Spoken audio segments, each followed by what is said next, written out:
I used to think healing had a timeline, that grief would pack its bags and leave on schedule, like a house guest who knew when to go. But loss doesn't work that way. After my father died, I stopped recognizing myself. The person in the mirror wore my face, but carried someone else's emptiness. I'd wander into this tiny bookstore on Maple Street every Thursday evening, not to buy anything, just to be surrounded by stories that weren't mine. That's where I met Claire. She worked there, always organizing the poetry section at exactly 6:15. Same ritual every week. She had this habit of reading the last line of every book before shelving it, like she was saying goodbye to old friends. We never spoke for months, just existed in the same quiet space. One Thursday, she handed me a worn copy of Mary Oliver poems. No words, just a knowing look.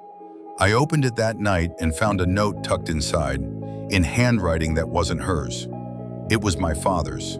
He donated his entire collection to that store years ago, something I never knew. Claire had been shelving his books, reading his margin notes, learning pieces of him while I was losing them.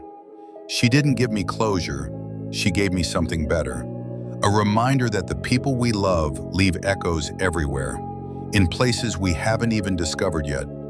Healing isn't about moving on. It's about learning where to look for what remains.